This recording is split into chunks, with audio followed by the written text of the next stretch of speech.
की बड़ी खबर आ रही है। मिल्कीपुर से बीजेपी ने प्रत्याशी घोषित कर दिया है। चंद्रभान पासवान को टिकट दिया। इस वक्त की बड़ी खबर, मिल्कीपुर से बीजेपी ने अपने प्रत्याशी के नाम का ऐलान कर दिया है। काफी दिनों से बहुत सारे नामों की चर्चा चल रही थी और इस बीच ये बड़ी खबर है, चंद्रभान पासवान को टिकट दिया है।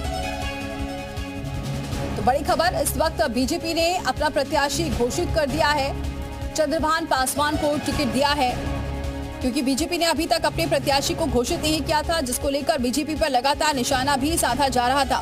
और इस वक्त की बड़ी खबर है, बीजेपी ने चंद्रभान पासवान को मिल्कीपुर से टिकट दे दिया है।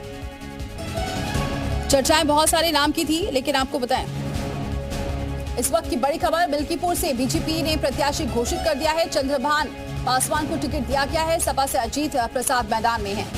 तो सपा और बीजेपी के बीच ही दोनों टक्कर है, सपा और बीजेपी के बीच। इससे पहले विशाल हमारे सहयोगी जुड़ चुके हैं। विशाल, आखिरकार चंद्रभान पासवान को टिकट दे दिया है। क्यों चंद्रभान पासवान पर भरोसा जताया है बीजेपी ने, क्योंकि काफी वक्त लग गया बीजेपी को प्रत्याशी घोषित करने में? देखिए, लगातार मिल्कीपुर से तमाम दावेदारों के नाम चल रहे थे, लेकिन अभी भी चंद्रभान पासवान को लेकर जो अनगंडी है वो आला कमान की तरफ से मिली। जिसके बाद जो है तो चंद्रभान पासवान को जो है फिलहाल बीजेपी ने टिकट दे दिया है मिल्कीपुर से। और मिल्कीपुर में अजीत प्रसाद के सामने चंद्रभान पासवान जो है वो बीजेपी के प्रत्याशी होंगे। और फिलहाल से लेकर जो अनाउंसमेंट है वो कर दी गई है, क्योंकि ये कहा जा रहा था खरवास चल रहा था, जिसकी वजह से बीजेपी ने जो है कोई प्रत्याशी ऐलान नहीं कर पाया। लेकिन आज चूंकि खरवास खत्म हो गया है, मकर संक्रांति का पर्व है और बीजेपी के तमाम जो नक्षत्र है, तमाम जो राशि है वो मानने वाली पार्टी है। इसकी वजह से जो है मकर संक्रांति के दिन ही ये घोषणा की गई है।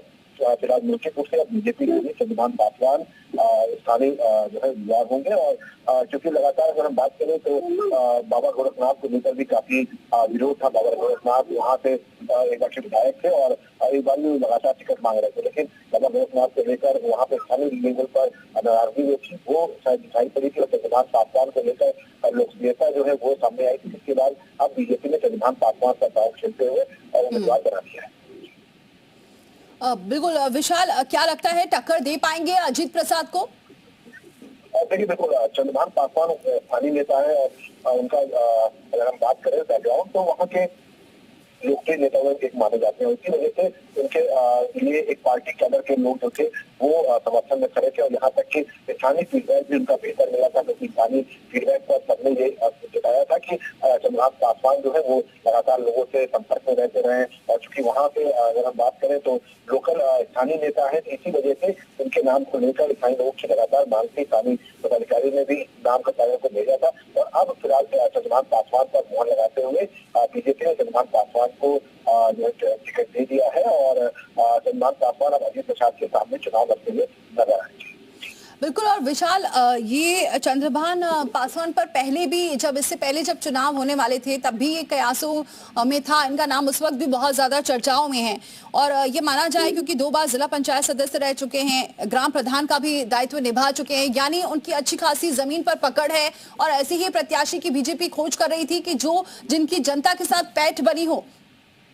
देखिए, बिल्कुल बीजेपी लगातार इस बात पर फोकस कर रही थी कि प्रत्याशी वही उतारा जाए जो जनता के बीच का, क्योंकि लोकसभा चुनाव में ये देखने को मिला था कि बीजेपी ने कई ऐसे जो है नए चेहरों का दांव खेल दिया था जिन पर बीजेपी को लगता था कि जीत जाएंगे, लेकिन वो हार गए। ऐसे में बीजेपी ने स्पष्ट कर दिया था इस बार ही मिल्कीपुर को लेकर कि किसी नए चेहरे का दाव नहीं खेलेंगे। हालांकि दावेदारी के तौर पर सुरेंद्र रावत का भी नाम सामने आया था, नौकत आया है, लेकिन इन सबके बीच में बीजेपी ने ये साफ कर दिया था कि जो प्रत्याशी है वो स्थानीय होगा। तो ऐसे में अब चंद्रभान पासवान का दाव खेला गया है। चंद्रभान पासवान को उम्मीदवार बनाया गया है। और ये कहा जा सकता है कि चंद्रभान पासवान अब बीजेपी के मिल्कीपुर से उम्मीदवार होंगे। चूंकि 5 तारीख को वोटिंग होनी है, 8 तारीख को काउंटिंग होनी है, लेकिन उससे पहले अब चूंकि बीजेपी को 17 से पहले प्रत्याशी घोषित करना है, 17 तारीख को अंतिम डेट है नामांकन की, तो उससे पहले बीजेपी ने चंद्रभान पासवान का दाव खेल दिया है। विशाल, क्या यहाँ कुछ जातिगत समीकरण को भी ध्यान रखा गया है? देखिए, बिल्कुल जातिगत समीकरण बेहद ध्यान रखा गया है। और चंद्रभान पासवान की अगर हम बात करें तो मिल्कीपुर के जनता से जब हमने जब बात भी किया था अपने कार्यक्रम के तहत, तो उन चंद्रभान पासवान के बारे में एक जो पॉइंट आ रहा था वो यही आ रहा था कि वो उनके जातीय समीकरण में भी चिपट बैठ रहे हैं। इसके साथ साथ लगातार हर जगह पर उनकी एक अच्छी खासी पकड़ है। यहाँ तक कि जो वहाँ पर यादव बिरादरी है वहाँ पर भी एक अच्छा खासा उनका वोट बैंक माना जाता है, और इसीलिए शायद बीजेपी ने चंद्रभान पासवान को ही। ठीक है, विशाल अपने प्रवेश पांडे भी हमारे साथ जुड़ चुके हैं अयोध्या से, हमारे सहयोगी। प्रवेश, ये जो दाव खेला है बीजेपी ने और टिकट दिया है चंद्रभान पासवान को, क्या टक्कर दे पाएंगे अजीत प्रसाद को? क्या उनका जमीनी जो मजबूती है कैसी है जनता के बीच? बिल्कुल, आपको बता दें कि जिस तरीके से बीजेपी ने दाव खेला है तो कहीं न कहीं चंद्रभान पासवान के ऊपर जो मुहर लगी है, तो चंद्रभान पासवान की अगर बात करें तो चंद्रभान पासवान की भी जो है एक बड़ी जो है मजबूती मानी जाती है। तो कहीं न कहीं चंद्रभान जो है अजीत प्रसाद पर भारी पड़ने वाले हैं, और अजीत प्रसाद पर जो है चंद्रभान भारी पड़ने वाले। दूसरी तरफ जो है चंद्रभान पासवान जो है शुरू से लेकर जो है जनता के बीच बने रहे, और उसी का नतीजा है कि बीजेपी ने जो है चंद्रभान पासवान को बीजेपी से अपना उम्मीदवार बनाया है। 5 तारीख को जो है उसकी चुनाव होना है और 8 फरवरी को मतगणना है। कहीं न कहीं बीजेपी इस सीट को जो है किसी भी कीमत पर जीतने के लिए जो है लगातार जो है पूरे क्षेत्र में लगी हुई है। पहले 3 मंत्री लगाए गए थे, लेकिन इस समय जो है 6 मंत्री जो है विधानसभा में लगाए गए हैं। मुख्यमंत्री जी स्वयं जो है वो पूरी निगाह बनाए है, उसकी जो है लगातार उस पर जो है बने हुए हैं, और कहाँ क्या हो रहा है इस सब का जो है हाल खबर ले रहे हैं। प्रवेश, ये माना जाए कि जितनी मुझे जानकारी है कि ये चंद्रभान पासवान जो व्यक्ति हैं वो लोगों के बीच बहुत ज्यादा पॉपुलर हैं। किसी को कोई समस्या आती है वो तुरंत पहुंच जाते हैं। उनका जो पारिवारिक बैकग्राउंड है वो भी बहुत मजबूत है, सेवा में रहते हैं। क्या ये वजह है कि बीजेपी को ऐसा ही कैंडिडेट चाहिए था? क्योंकि जब लोकसभा में बीजेपी हारी थी तो उसका रीजन यही था कि जो सांसद जी थे वो लोगों के बीच नहीं पहुंचते थे। यही वजह रही कि बीजेपी ने इतना वक्त लगाया और उसके बाद प्रत्याशी घोषित किया है। बिल्कुल, आपको बता दें कि जिस तरीके से बीजेपी ने वक्त तो लगाया है, लेकिन मिल्कीपुर की अगर बात करें तो मिल्कीपुर विधानसभा में तमाम जो बीजेपी के कार्यकर्ता थे मजबूती से लगातार लगे रहे कि इस बार जो है मिल्कीपुर विधानसभा में बदलाव होना चाहिए।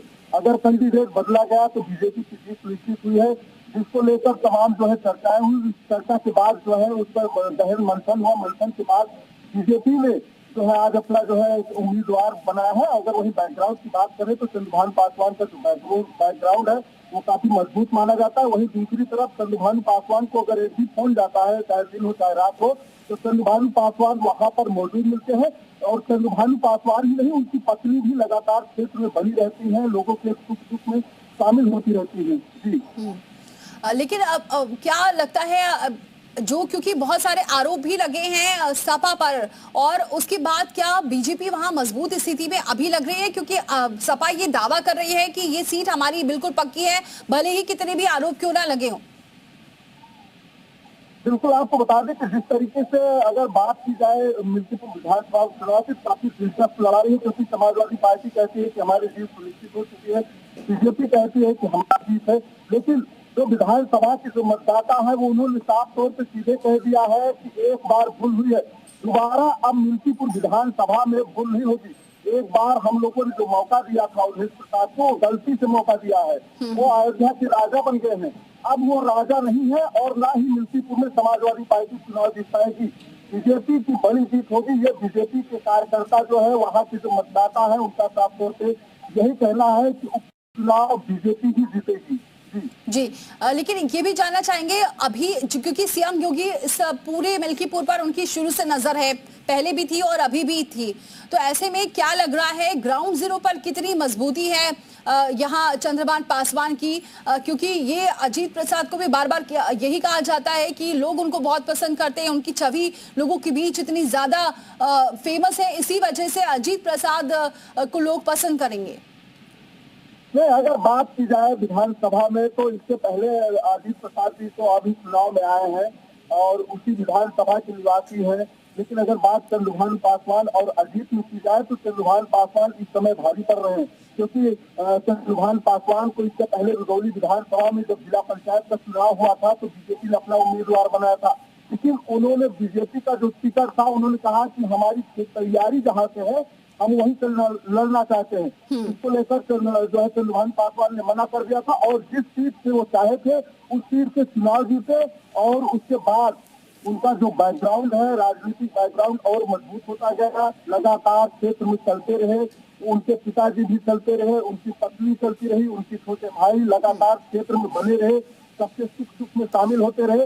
इसी को लेकर संगठन ने अपनी रिपोर्ट मुहर लगाई है चंद्रभान पासवान पर। चाहे संगठन की बात करें, बीजेपी कार्यकर्ता की बात करें या तमाम जो मंत्री आए थे, सबकी मुहर लगने के बाद ही जो है बीजेपी ने एक उम्मीदवार पर जो फाइनल मुहर लगाई है। जी बिल्कुल प्रवेश, आप बनी रहिए। एक बार जरा दर्शकों को जानकारी दे दें क्यों चंद्रभान पासवान के बारे में जानकारी ये दें कि ये इस वक्त जो लड़ाई है वो बेहद दिलचस्प है सपा और बीजेपी के बीच, लेकिन मजबूत पकड़ है जमीन पर और यही वजह है जो बीजेपी ने इन पर भरोसा जताया।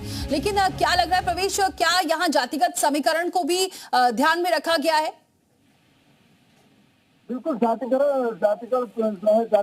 समीकरण को बिल्कुल ध्यान में रखा गया है, उसी को ध्यान में रखते हुए कर दिया गया है। क्योंकि लगातार जिस तरीके से बात की जाए कि लगातार जो है विधानसभा के जो मतदाता है उनकी एक ही मांग थी कि इस बार जो है मिल्कीपुर विधानसभा में बीजेपी को कैंडिडेट बदलना चाहिए, जिससे कि बीजेपी जो है एक बार फिर से चुनाव जीत सके।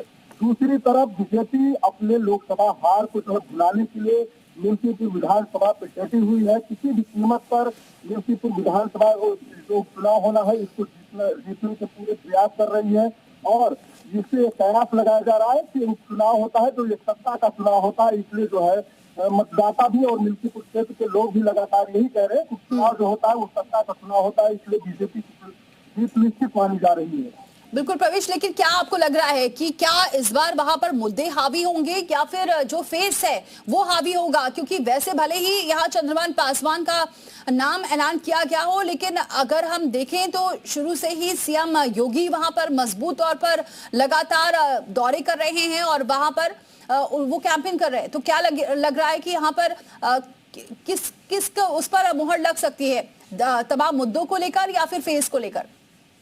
नहीं, इस बार तो मुद्दा एक ही मिल्कीपुर में विधानसभा में एक ही मुद्दा चलेगा कि जो लोकसभा बीजेपी की हार हुई है इससे जो है वहाँ के जो मतदाता है उनका साफ तौर पर कहना है। इससे पहले भी हमने जो है दिखाया था उनका मतदाताओं का कहना है कि जब हम लोग बाहर जाते हैं तो हम लोग को गाली सुननी पड़ती है। ठीक है प्रवेश, बहुत शुक्रिया ये जानकारी देने के लिए। तो रुदौली से 2 बार जिला पंचायत सदस्य रहे हैं चंद्रभान पासवान, उन्हें टिकट दिया गया है। दिलचस्प लड़ाई होने वाली है इस बार मिल्कीपुर उपचुनाव पर सपा वर्सेस बीजेपी के बीच।